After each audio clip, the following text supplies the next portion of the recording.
is the Sensitive CEO Show, igniting sensitive entrepreneurs to grow your heart-centered business. I'm your host, Rose Cox, and this podcast shares with you inspiring and thought-provoking conversations for sensitive entrepreneurs wanting to grow a sustainable online business in a way that feels exciting and aligned with your soul.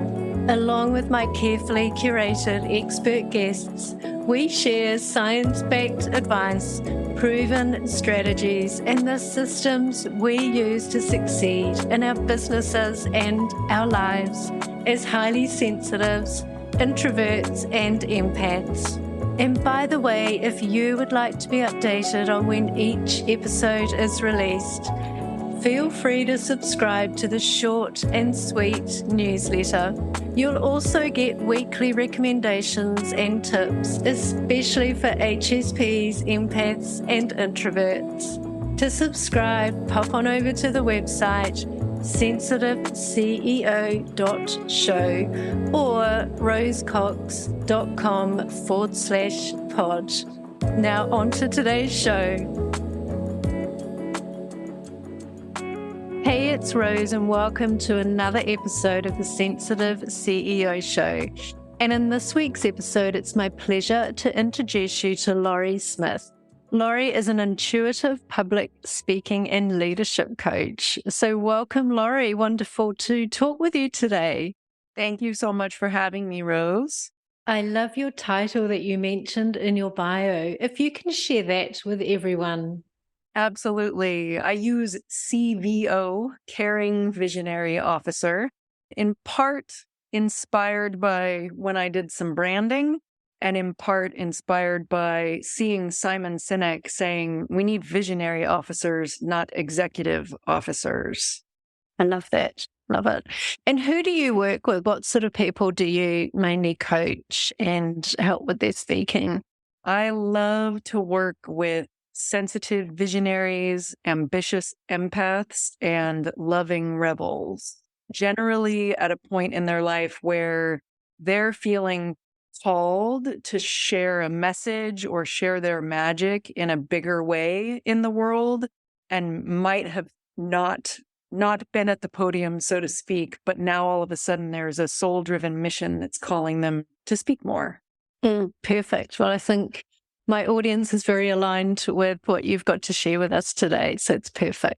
So I would love to ask you, what do you consider to be the essential qualities or must-haves for visionary leadership? I feel like visionary leaders need to have a vision. They need to have an idea of what will make the world or their company even better. So they've got a vision for that. Then they need to be able to move creatively from the present moment toward that vision. And that's different than just being resistant. There's sort of an acceptance of what's here in this present moment and being deeply present and connected with the world around us while also moving forward creatively toward the vision. And then the final thing is they need to be able to communicate that vision in a way that inspires other people to join them on the quest toward making it a reality. How can sensitives embrace and harness their unique qualities to cultivate a powerful presence and to confidently express themselves through their voice? Yeah, I am an empath and a highly sensitive person. And at this stage in my life, I feel like we are magicians who can access our charisma as leaders and speakers in some ways more easily once we learn how to harness those superpowers than someone who isn't as sensitive. So if part of what we want is to lead, is to transform a crowd when we speak, that's much easier to do when we can feel where the crowd is. We can feel the emotions of one person or many people when we're meeting with them. We can feel the energy in the space, the vibe in the room. And part of it is embracing it as a superpower. Part of it is not letting our own inner critics tell us that there's something wrong with us because or our hands are getting sweaty when we're about to speak, or we feel a lot of energy coming at us from the crowd. Instead of trying to shut down and make that go away and pretend to be fine or all pulled together, it's about breathing through all of that sensation and almost becoming like an air conditioner that's changing the energy in the room by expanding it outward instead of trying to suppress it and be fine. Well, I love that analogy of being an air conditioner. I can actually really envision that and just feel that power. That's a really great analogy. Can you share some practical strategies or exercises that HSPs can use to develop their presence and communicate effectively? Yeah, I love to share 3 words. It's kind of my approach. And each of the words I'll break down. And then people out there who are listening to this can then say the words in their mind when they're getting ready to go speak. And it becomes like a mantra for people. The 3 words are intend, align, invite. And intend is about setting an intention for the emotion or the energy that we hope to create in the audience. And why that's so powerful is if we don't do that, it's like the inner critics come in and take the wheel of us, and they're focusing on what they don't want to have happen, which then becomes a self-fulfilling prophecy where if we're focused on, I don't want to upset anybody, I don't want to bore anybody, I hope I don't forget what I'm saying, then those things actually are what our attention is on, and it seems like they're happening more, and then eventually they do happen more. So if we're focusing on, I want to create a feeling of hope in the room, or I want a sense of awakening, or people coming to life, then we're looking for that. And I said intend, align, invite. I'm going to talk about invite like a bookend to intend. Once we've set the intention, then we start looking out at the faces and feeling the vibe in the room for signs of the shift from wherever they started toward more of that vibe happening, moment by moment, word by word, breath by breath. That's really helpful for the sensitive, the introverts, the highly sensitive people, because there's a world of information out there that is, for most of my clients, once they start looking for it, they see, oh, people sort of came in, shut down, and maybe even a little resistant. And as soon as I started talking, they started shifting toward hope, awake, alive. And they see it and feel it. And then it becomes like a conversation. So even when we're the one at the podium, we can also listen to the nonverbal half of the conversation happening out there. And then the align is aligning our body, our breath, and our energy with our most expressive self. And that's where a lot of the physical changing the habits work is when I work with people. And the reason for that is that most of us have been raised in a world, especially if we're sensitive in some way, where we were given messages consciously or unconsciously, like, don't be too big, don't be too much, don't take up too much space, or don't be too emotional. So we end up with habits in our body that are habits of suppression when speaking instead of habits of expression. And we were all born crying where people could feel the hairs on their arms stand up on the other side of the house. So it's about relearning the kind of organic expression that we came in with as babies. And then connecting that to the intention so that it feels safe and easier for us to do that than it did potentially in high school when somebody said, you're too emotional. Yeah. I love that. And I love going back to being a baby because they have no inhibitions. And how can you, well, what are some, say, physical exercises people can do to get back into that, I guess, that self, that authentic little baby? Yeah, I'll share a warm up. This is from a friend of mine who's a singing instructor that I stole from her because it was fun and simple. So it's called harmonica breathing. We imagine that we have a harmonica in our hand, and then the three fingers become like the teeth of the harmonica.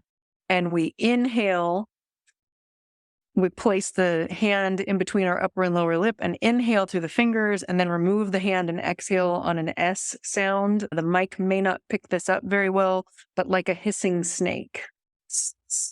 Starting with an S, and then moving to a Z sound like a buzzing bee. Zzz. And then get rid of the harmonica and start inhaling through the mouth and doing the Z sound.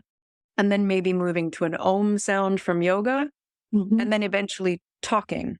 And what that does is it helps remind the body of all the space that we can take in the air by slowing it down with the hand harmonica. And then eventually, once we're reminded of everywhere that the air can go, we've got the rhythm of take air in and then send sound back, instead of take air in, suppress, and try to muscle the sound over there. Wow. And it's mostly for the breath. And in yoga, the S sound is the pranayama, the breath and sound that you make to connect to the root chakra. So in the middle of, I'm going to go on stage and there's going to be my stuff and my nerves and everybody else's stuff, it's a simple way to get the air flowing. And it's also connecting to the root chakra so that it's grounding physically at the same time. Wow, powerful. I'm going to have to replay this and listen to all this again because I love that exercise. And how regularly would you recommend people do it, Lauri? When people are first getting started, I usually ask them to do it for 2 minutes a day. So the S, the Z without the hand, and then the Om. 2 minutes every day for 7 days to kind of feel what it does. Then when you've kind of gotten the rhythm of it, it's anytime you're going to speak something that matters to you. So, well, my one-on-one clients matter to me. And I'll be honest, I don't do that before my one-on-one clients unless I'm going to have a day back to back to back. If I'm going to go on a stage and speak, if I'm going to record a podcast, if I'm going to deliver a talk, even on Zoom, I do it kind of before those events that are heightened, where I'm holding more people. I don't always do it every day myself at this point. If I've got like 3 one-on-one clients, I might not do it. If I have 5 in a day, I might do it either at the beginning, or if I'm noticing by lunchtime, I feel like my energy's a little off, I'll do 2 minutes myself at that point, because it really is grounding. And it also, I'm told, the Z, this isn't connected to yoga that I'm aware of, but clients all started saying that the S feels like they're grounding, and then the Z feels like the energy is actually expanding outward from that grounded place. So I play with that in the middle of a day if I'm feeling like I need a little extra something, even with my one-on-one clients. Love that exercise. Do you also practice some presencing exercises on top of that? I do. And I when I'm working with clients in groups, I'll do a grounding moment that's kind of like a meditation, getting present, feeling roots underneath our feet and our tailbone going down into the center of the earth, drawing nutrients up that support our expression, opening the heart. So the body alignment is opening the heart more. And at first, it's kind of eyes closed and very internal when I lead people through it. And then eventually opening the eyes, making some sound, getting the breath going, and then expanding the energy out as if we're hugging the room with an energetic set of arms.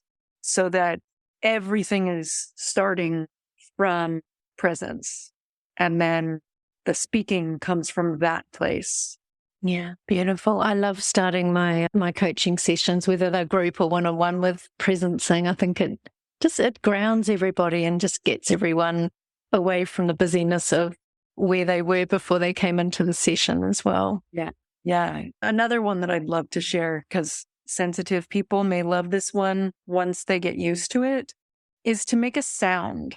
Like, what are you feeling as you're coming in today?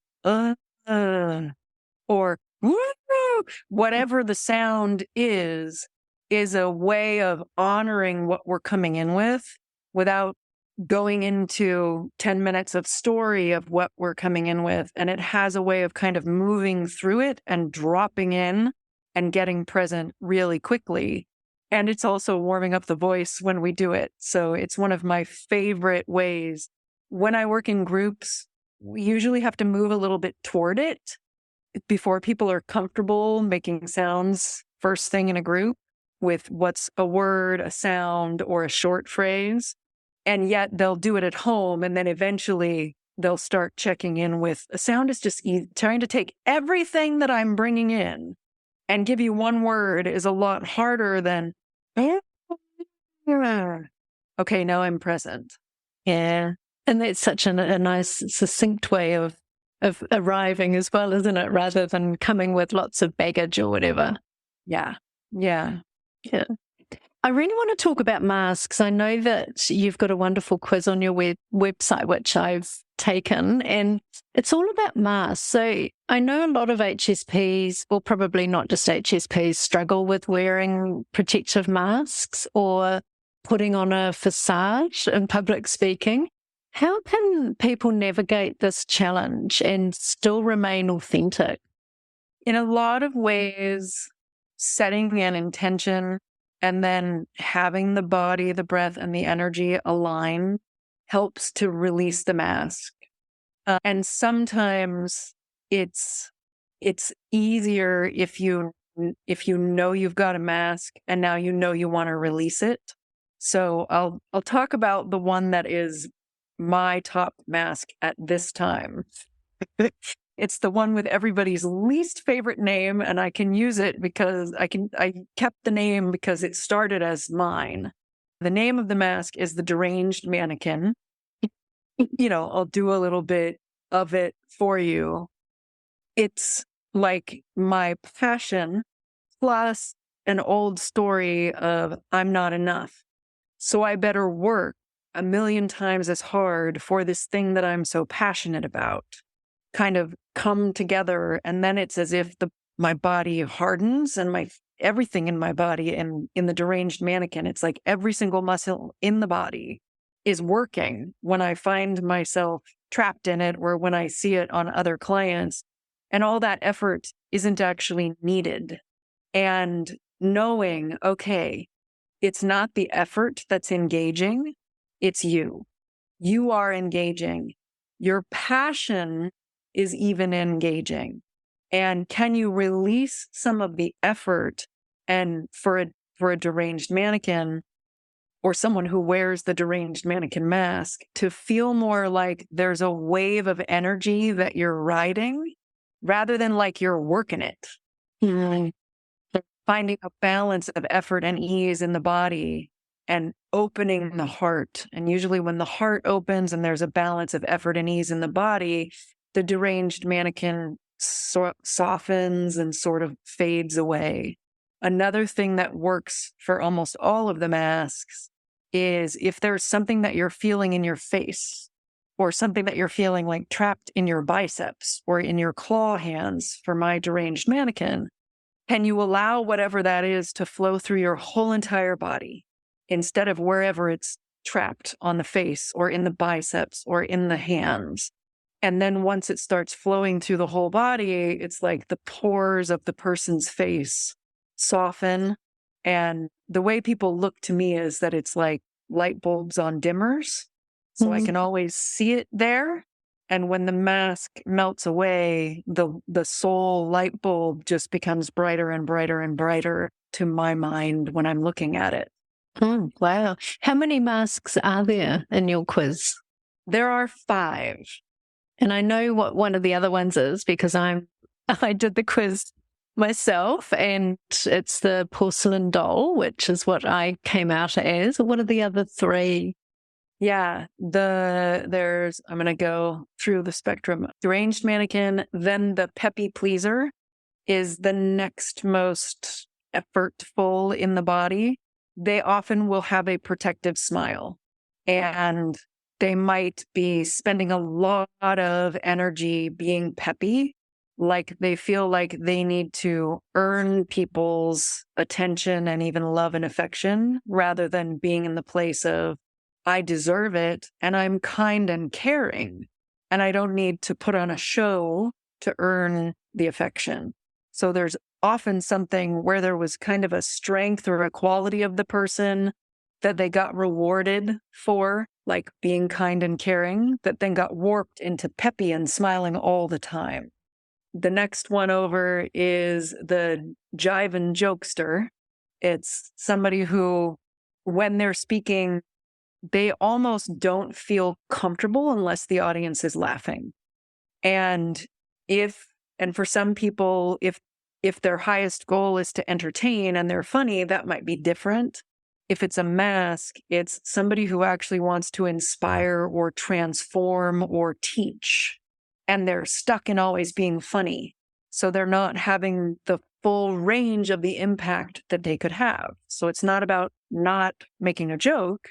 It's about, can you have serious, deep moments and the jokes, the whole range.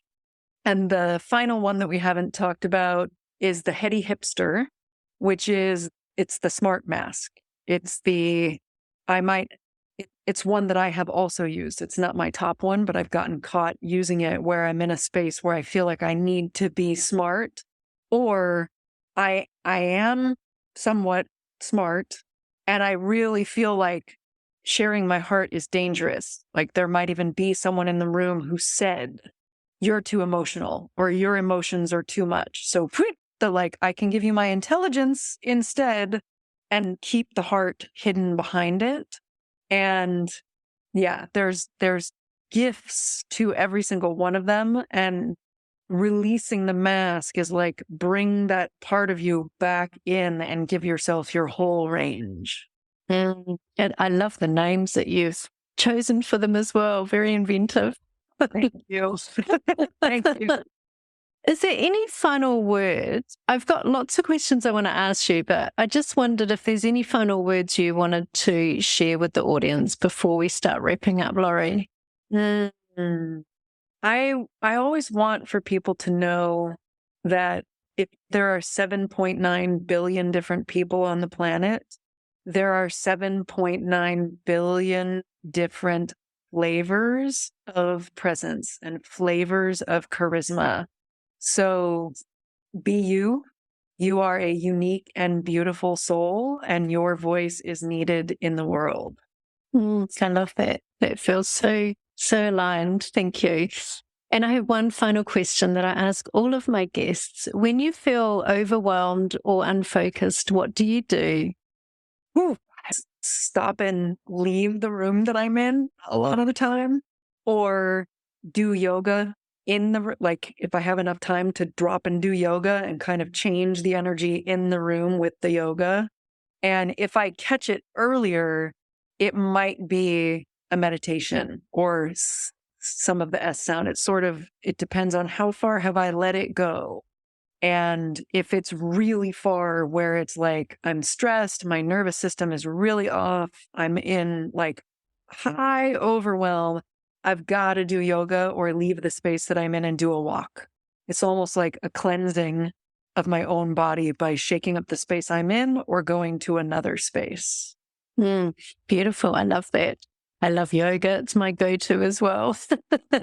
It's such a powerful way, as well as walking or hiking, is such powerful ways to, I guess, move the body and move out of stress or overwhelm.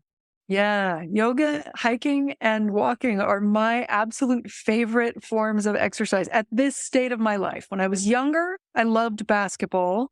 And my They're spiritual zones and exercise zones. I have the exact same ones that you mentioned. Yeah, exact as mine as well. Well, thank you so much, Lauri. It's wonderful to talk with you today, and thank you for sharing all of your wisdom. And I'm going to pop all your links into the show notes. And I think anyone who's listening who's interested in the quiz, and I really encourage you to check it out. There's a lot of wonderful information in the report that Lauri sends as well. So I'll pop the links below. Thank you again, Lauri. Wonderful to talk with you today. Thank you so much for having me. Thank you so much for listening to this episode of the Sensitive CEO Show. If you enjoyed this episode, or if you think it would be useful for someone else, please leave me a review on sensitiveceo.show. Just follow the prompt in the menu. Each month, I'm offering one lucky reviewer a chance to win a 1-hour business and mindset audit with me. This in-depth audit covers the 5 pillars of your online business, and you'll walk away with super clear action steps specifically for you and your business. You'll be re-energized and motivated to step into your greatness. You'll also find all of the show notes for each episode on the website sensitiveceo.show. And while you're there, make sure you subscribe to the short and sweet newsletter. You'll get weekly recommendations and tips, especially for HSPs, empaths, and introverts. And as the name implies, the email is short and sweet. The Sensitive CEO Show, igniting your sensitive superpowers.